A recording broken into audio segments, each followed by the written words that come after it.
The Diary of Samuel Pepys, 15th of January 1661. Up and down the yard all the morning and seeing the seamen exercise, which they do already very handsomely. Then to dinner at Mr. Ackworth's, where there also dined with us one Captain Bethel, a friend of the comptroller's. A good dinner and very handsome.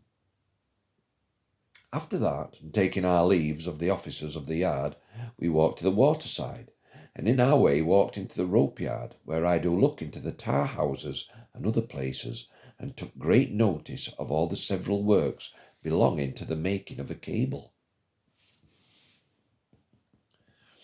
So, after a cup of burnt wine at the tavern there, we took barge and went to Blackwall, and viewed the dock and the new wet dock, which is newly made there, and a brave new merchantman, which is to be launched shortly, and they say to be called the Royal Oak.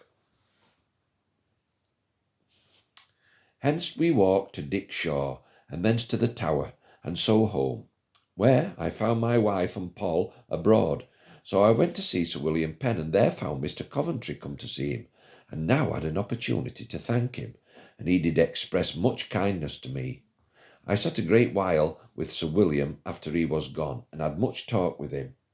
I perceive none of our officers care much for one another, but I do keep in with them all as much as I can. Sir William Penn is still very ill as when I went. Home, where my wife not yet come home, so I went up to put my papers in order, and then was much troubled my wife was not come, it being 10 o'clock just now striking, as I write this last line. This day I hear the princess is recovered again. The king hath been this afternoon at Deptford to see the yacht that Commissioner Pepys is building, which will be very pretty, as also that his brother at Woolwich is in making. By and by comes in my boy and tells me that his mistress do lie this night at Mrs. Hunt's, who is very ill, with which being something satisfied, I went to bed.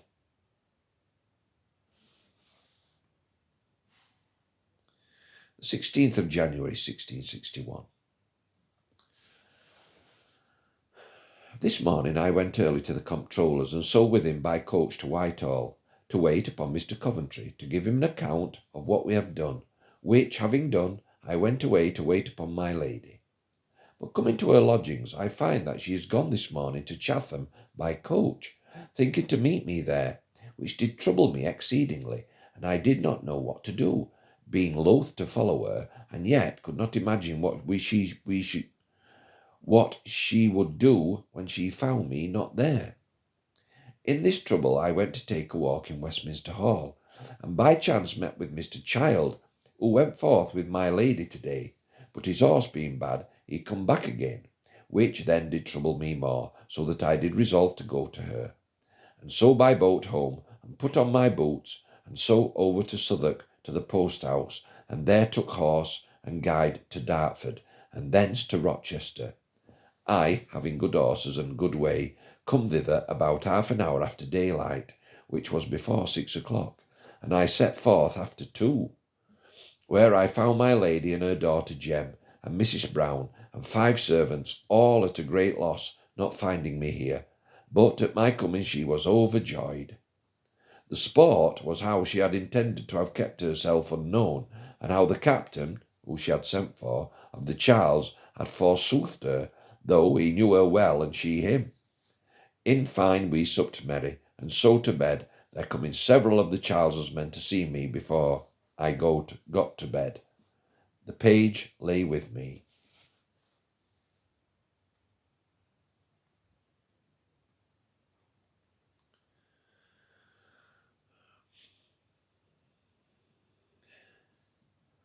The 17th of January 1661.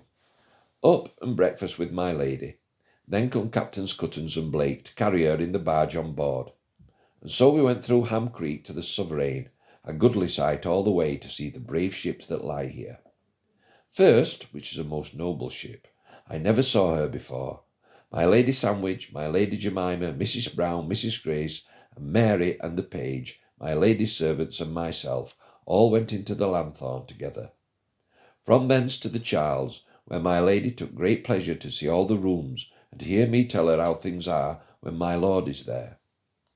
After we had seen all, then the officers of the ship, had prepared a handsome breakfast for her, and while she was pledging my lord's health, they gave her 5 guns. That done, we went off, and then they gave us 13 more guns more. I must confess it was a great pleasure to myself to see the ship that I begun my good fortune in. From thence on board the Newcastle to show my lady the difference between a great and a small ship. Among these ships I did give away 7 shillings, so back again and went on shore at Chatham, where I had ordered the coach to wait for us. Here I heard that Sir William Batten and his lady, who I knew were here and did endeavour to avoid, were now gone this morning to London. So we took coach, and I went into the coach and went through the town, without making stop at our inn, but left John Goods to pay the reckoning. So I rode with my lady in the coach, and the page on the horse that I should have rid on, he desiring it. It begun to be dark before we came to Dartford, and to rain hard, and the horses to fail, which was our great care to prevent, for fear of my lord's displeasure. So here we sat up for tonight, as also Captains Cuttance and Blake, who came along with us. We sat and talked till supper, and at supper my lady and I entered into a great dispute concerning what were best for a man to do with his estate, whether to make his elder son heir, which my lady is for, and I against, but rather to make all equal. This discourse took us much time, till it was time to go to bed. But we being merry, we bade my lady good night, and intended to have gone to the post-house to drink, and hear a pretty girl play of the Citten. And indeed we should have lain there, but by a mistake we did not.